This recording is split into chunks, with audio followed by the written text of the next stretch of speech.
Bonjour tout le monde. Dans la première partie de ce cours, nous avons vu la notion de demande et comment la demande vient des préférences des consommateurs. Maintenant, nous allons étudier l'autre partie des marchés, qui est la partie de l'offre. L'offre venant des producteurs, typiquement, et des capacités de production de ces dits producteurs. Alors, ce qu'on va faire, c'est qu'on va partir d'un exemple. Un exemple relativement simple, mais qui va nous permettre de comprendre les concepts fondamentaux autour de la théorie de l'offre. Alors imaginons qu'on ait comme projet d'ouvrir une pizzeria sur le plateau de l'X, qui serait bien sympathique. Pour faire fonctionner cette pizzeria, on a des coûts fixes. Ici, on a une location de matériel pour 40 € par jour. Donc chaque jour que la pizzeria est ouverte, on doit payer 40 €.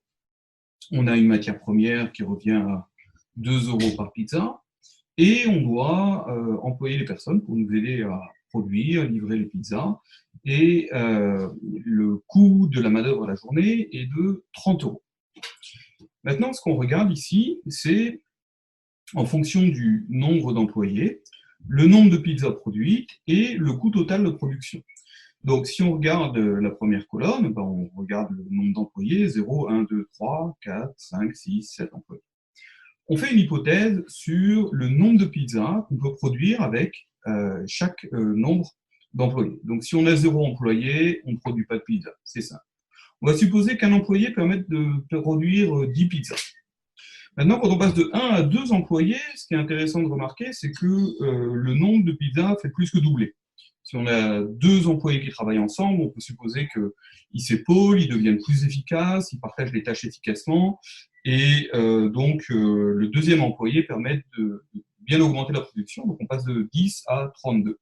Et puis le troisième employé, eh bien, il produit marginalement bien, on passe de 32 à 47, mais on voit que le gain de passer de 2 à 3 employés est un petit peu inférieur à celui qui est de passer 1 à 2.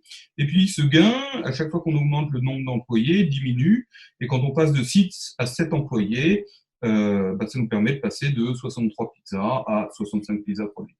Donc ça, c'est une hypothèse à peu près raisonnable, parce que au début, quand vous avez une petite unité de production, il y a des gains aux répartitions des tâches, et puis au bout d'un moment, ça devient un petit peu plus compliqué. S'il y a trop de personnes qui travaillent dans la pizzeria, elles finissent par ne pas s'aider, par ne pas être utiles, et donc finalement les gains à avoir des employés supplémentaires diminuent et peuvent même devenir négatifs si on a trop d'employés. Maintenant, pour chaque nombre d'employés, ce qu'on a fait, c'est qu'on a calculé le coût total. Alors pour calculer le coût total, c'est simple, hein, on prend les coûts fixes, 40 € par jour, on prend le nombre de pizzas produites, qu'on multiplie par 2, et on prend le nombre d'employés multiplié par 30. Donc ça nous donne ce tableau ici, dans la troisième colonne.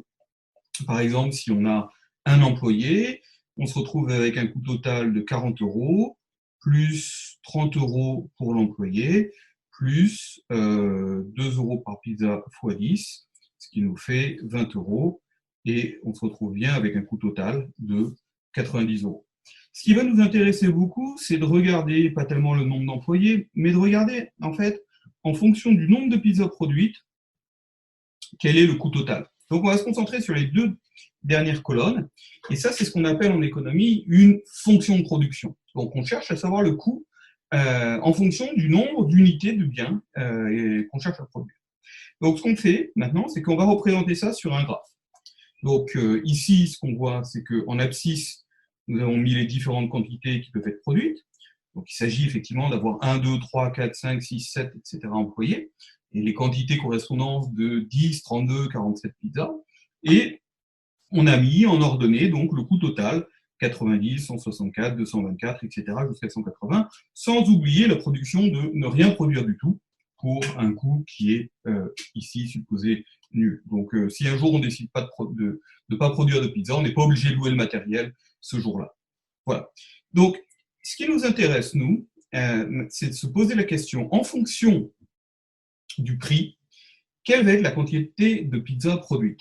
Et l'idée est simple, c'est que la quantité de pizza produite va chercher à maximiser le profit de la pizzeria. Donc, comment est-ce qu'on peut représenter ça? Alors, D'abord, ce qu'on va faire, c'est qu'on va un petit peu linéariser, c'est-à-dire représenter ici une ligne continue qui passe par les différents points, linéaire par morceau. Mais ce qui est très important, c'est de regarder la pente. La pente, qu'est-ce qu'elle nous dit? La pente, c'est ce qui s'appelle le coût marginal. Donc, quand on passe de 0 pizza à 10 pizzas, là, on voit qu'on a un coût qui passe de 0 à 90. Donc, les 10 premières pizzas nous coûtent 9 euros chacune. Donc, c'est ce qu'on a représenté là. Donc, vous voyez, là, on a en abscisse uniquement la quantité, mais en ordonnée, on a deux quantités qui sont différentes et qui ont des unités différentes. Une qui est le coût total et l'autre qui est le coût marginal. Le coût total, ce sont des euros au total, mais le coût marginal, ce sont des euros par unité produite. Donc, c'est pour ça que j'insiste bien que c'est une unité qui est un petit peu différente. Donc, si on regarde, les premières pizzas reviennent à 9 euros, et puis ensuite, les pizzas suivantes reviennent beaucoup moins cher, à 3,36 euros. Et puis, quand on prend le troisième employé, ben, ça nous fait des pizzas qui nous coûtent 4 euros chacune, puis 5,8, puis 8, puis 9, puis 12. Et les dernières pizzas, finalement, sont très onéreuses à produire, parce qu'avec un employé supplémentaire, on a uniquement 2 pizzas supplémentaires. Donc, ce coût marginal augmente. Et ça, c'est quelque chose qui est typique des fonctions de production en économie. Au début, on a ce qui s'appelle des rendements croissants, c'est-à-dire que les coûts marginaux décroissent. Et puis, au bout d'un moment, quand on cherche à produire de plus en plus, ça devient difficile de produire. Et donc, on observe des coûts marginaux croissants. Donc, on va s'appuyer sur cette courbe ici, essentiellement sur la courbe de coûts marginaux, pour déterminer la fonction de offre de l'entreprise en question. Alors, regardons un exemple maintenant. Fixons les idées à un prix à 10 euros. Supposons que les pizzas se vendent 10 euros. Combien de pizzas est-ce que l'entreprise devrait produire? Bien, regardons différentes quantités possibles. Par exemple, 10 euros. Alors, on voit que si on passe de 10 euros à 32 euros, chaque pizza supplémentaire nous coûte 3,36 euros, alors que chaque pizza supplémentaire est vendue 10 euros. Donc, on a tout à fait intérêt ici à augmenter la production de pizza. De même, ici, on a intérêt à augmenter la production, ici, on a intérêt à augmenter la production, ainsi de suite. En revanche, si on était sur la partie à droite de la courbe, c'est-à-dire si on décidait de produire, par exemple, 65 ou 63 pizzas, on voit que si on produit 63 pizzas, eh bien, si on réduisait un petit peu la quantité produite, ça permettrait d'économiser 12 euros par pizza, et alors que le coût est uniquement de 10 euros par pizza, donc on a intérêt dans cette zone-là à diminuer la production. Donc ici, on aurait tendance à augmenter, ici, on aurait tendance à diminuer la production, et ça nous donne la quantité optimale de pizza qu'il faut produire, qui est ici 60 euros. 60 pizzas, 60 unités. Donc, ce qu'on voit, c'est finalement quelque chose qui est très similaire avec la théorie du consommateur, où il s'agit d'égaliser cette fois non pas une propension marginale à payer avec une quantité, mais bien un coût marginal qui est un coût de production avec le prix du bien. Maintenant, changeons un petit peu le prix. Regardons ce qui se passe si jamais les pizzas se vendaient 7 euros. Alors là, on a une situation qui est un petit peu amusante, puisque on voit que la courbe de coût marginal ici et la ligne indiquant le coût fixe, le prix de 7 euros, se croisent maintenant en 2 points. Alors, quel de ces 2 points faut-il choisir? Imaginons qu'on ait décidé de produire cette quantité ici de 10 pizzas, puisque les deux courbes se croisent, ça paraît naturel. Eh bien, on voit que ce n'est pas une tellement bonne idée, puisque si jamais on augmentait la production, le coût marginal étant inférieur au prix du bien, on pourrait augmenter le profit. Donc, ce point-là n'est pas le bon point à retenir. Le point à retenir, eh bien, ce deuxième point où la courbe de coût marginal est croissante. Donc, si on voit que la courbe de coût marginal est décroissante, ça ne nous donne pas la bonne solution. La bonne solution, lorsqu'il y en a deux comme ici, c'est le point auquel la courbe de coût marginal est croissante. Continuons à baisser un petit peu le prix. Alors, on peut imaginer un coût de 4,50 €, un prix de 4,50 € par pizza. Le raisonnement qu'on vient d'effectuer nous dit que la solution doit se trouver ici. Mais est-ce qu'elle se trouve vraiment ici? Réfléchissons un petit peu au problème de la firme. La firme doit maximiser son profit. Mais la solution n'est pas forcément de produire, dans ce cas-là, 47 pizzas. La firme pourrait aussi bien ne rien produire du tout. Et comment on sait si elle a intérêt à produire quelque chose ou pas? Bien pour ça, il faut vérifier si le revenu de la firme est supérieur au coût de la firme. Parce que si les revenus sont inférieurs au coût, la firme perd de l'argent, elle aurait intérêt à ne rien produire du tout, et à ce moment-là, à faire un profit de zéro. Donc la question qu'on se pose, c'est est-ce que le revenu est supérieur au coût? Si le revenu est inférieur au coût, à ce moment-là, on a intérêt à produire zéro. Bien, revenu, coût, ça sont des quantités totales. Donc c'est quelque chose qu'on devrait voir normalement à partir du premier axe, celui qu'on a enlevé, celui des coûts totaux. Est-ce qu'on peut raisonner en utilisant les coûts marginaux plutôt? C'est intéressant, on voit qu'il y a quand même des choses qui nous sont données, des bonnes intuitions économiques qui nous sont données par les coûts marginaux. Alors, ce qu'on peut regarder, c'est le revenu. Qu'est-ce que c'est? Le revenu, c'est la quantité produite fois le prix. Supérieur ou pas au coût, à ce moment-là, c'est le coût total. Ce qu'on va faire, c'est qu'on va diviser les deux quantités par Q, par la quantité, ici. Et donc la question qu'on se pose, c'est de savoir si le prix, maintenant, est supérieur ou pas, évidemment, au coût total divisé par la quantité. Et qu'est-ce que c'est que le coût total divisé par la quantité? C'est ce qu'on appelle le coût moyen.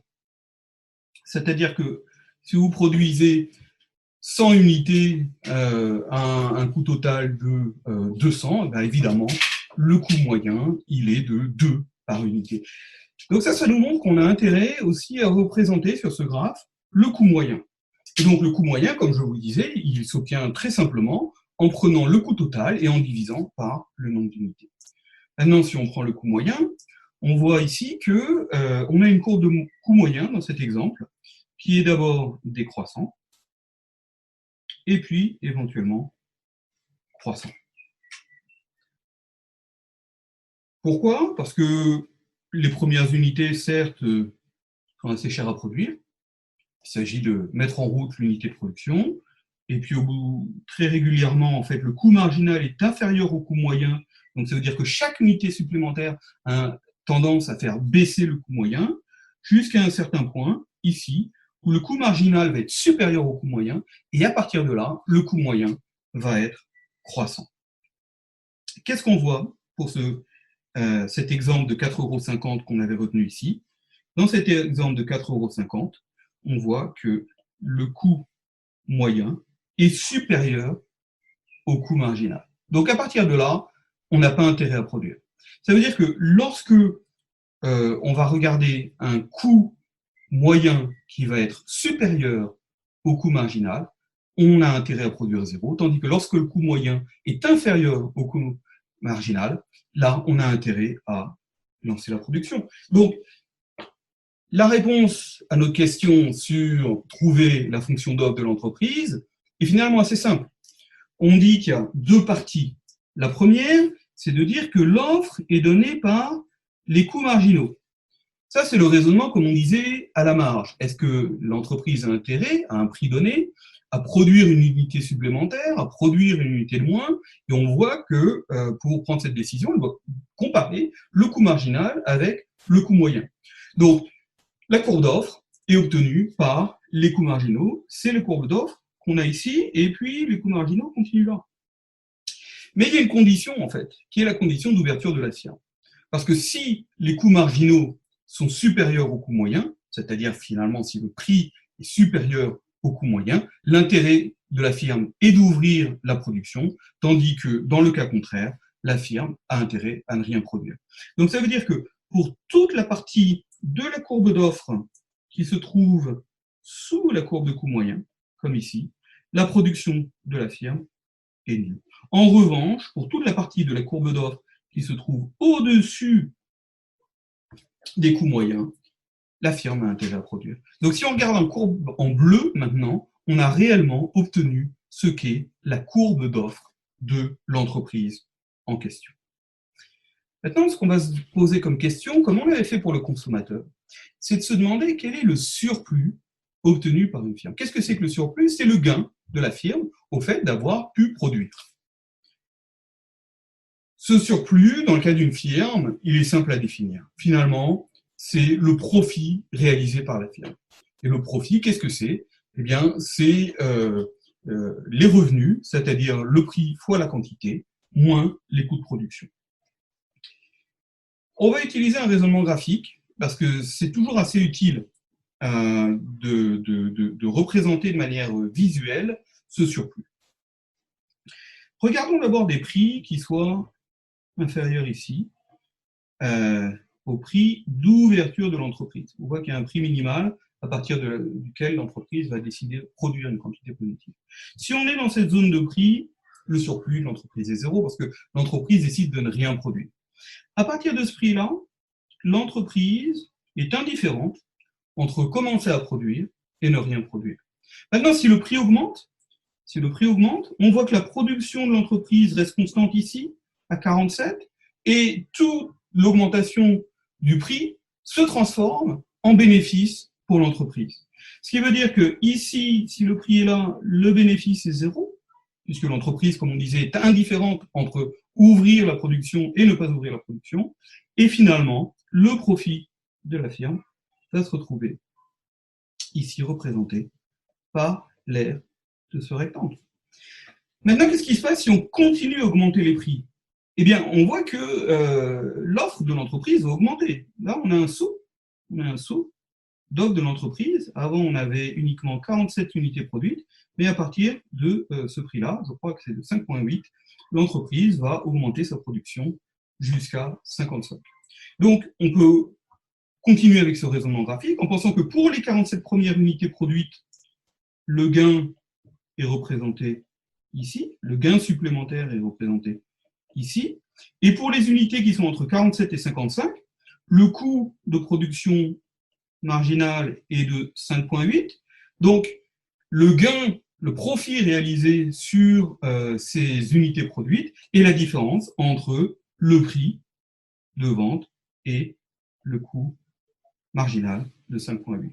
Donc, ce qu'on obtient en conclusion, tout simplement, c'est que, encore une fois, le surplus du producteur va être obtenu par cette surface ici.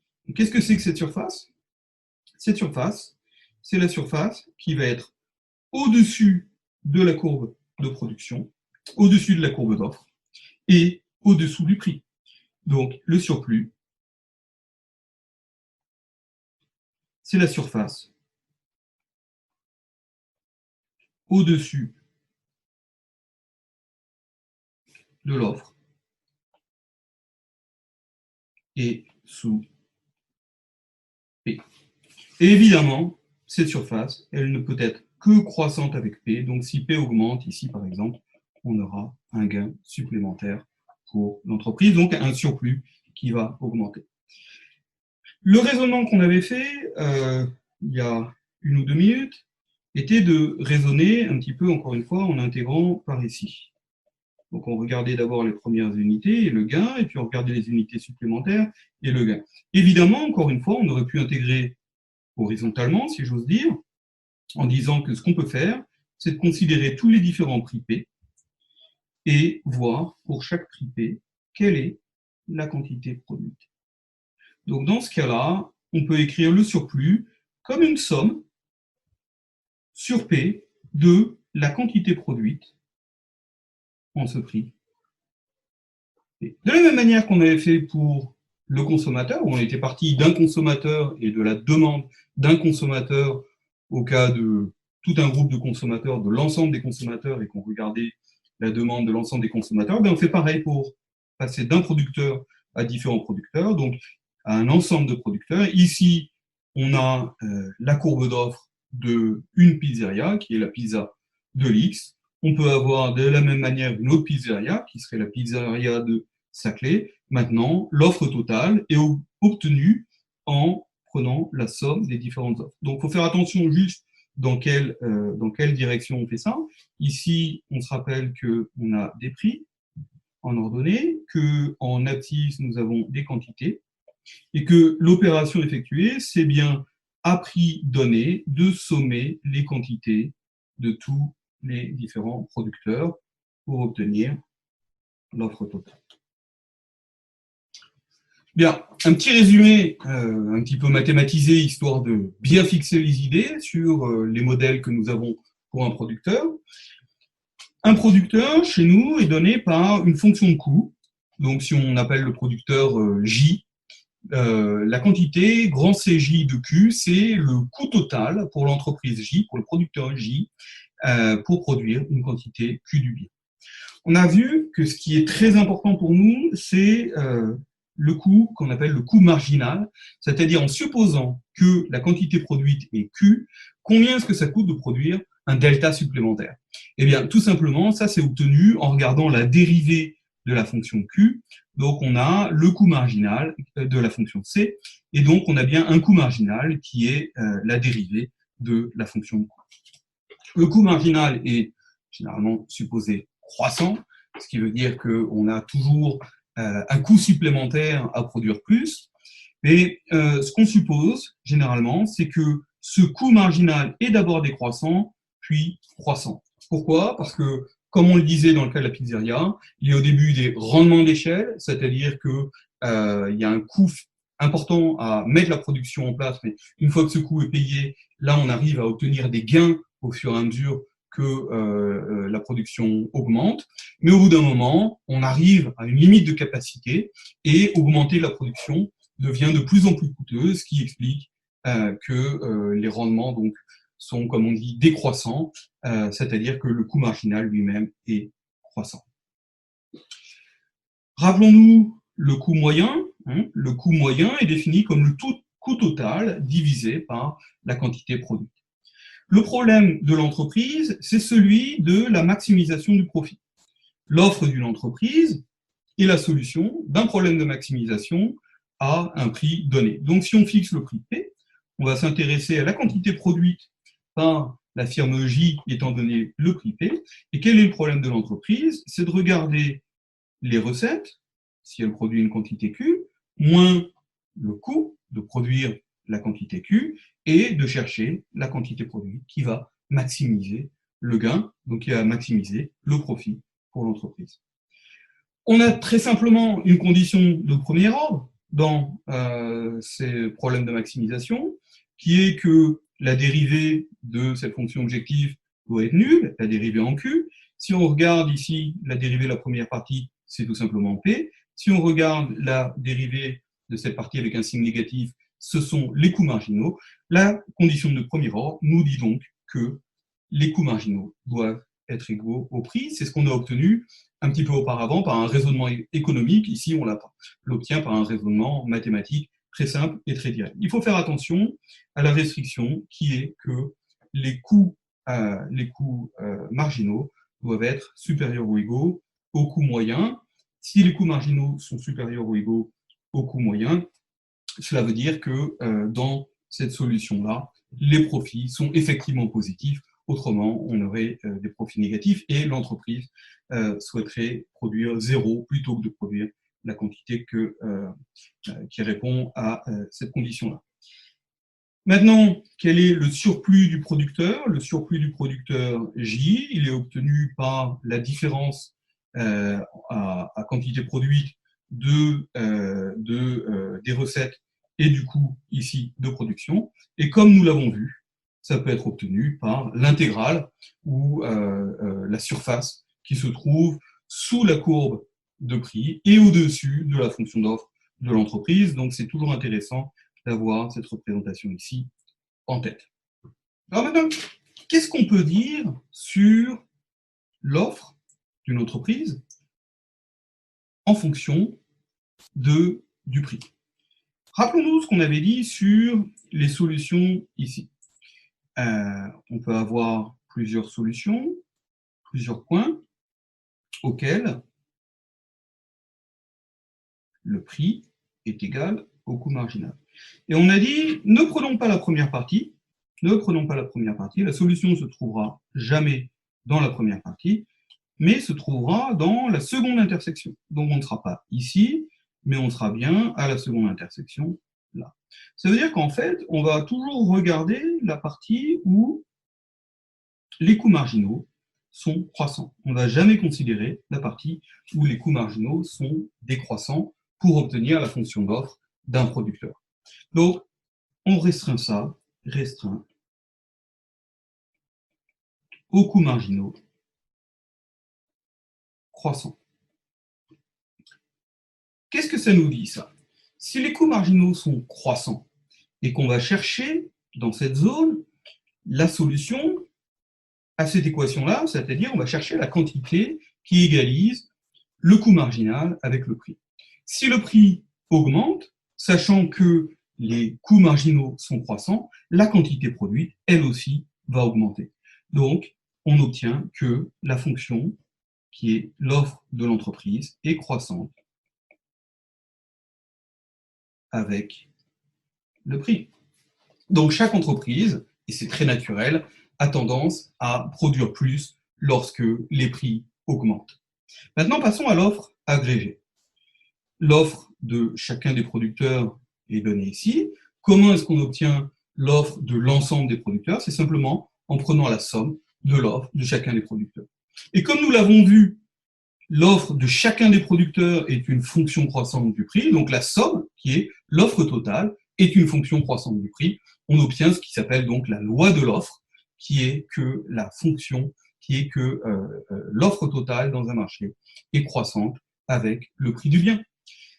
Si on regarde finalement ce qu'est le surplus total de l'ensemble des producteurs ici, c'est un surplus qui s'obtient en prenant la somme des surplus individuels. Comme il s'agit de prendre maintenant chaque surplus individuel comme une intégrale définie par l'aire que nous avons vu juste avant, eh bien, l'intégrale de la somme, c'est la somme des intégrales, c'est du Fubini tout simple, et donc on obtient que lorsqu'on passe aussi du cas de un producteur à un ensemble de producteurs, cette règle graphique qui est très utile pour nous s'applique à nouveau, c'est-à-dire que si on a maintenant une fonction d'offre qui est comme ceci, qui est une fonction d'offre totale, le surplus de l'ensemble des producteurs va encore une fois s'obtenir comme l'aire ainsi définie.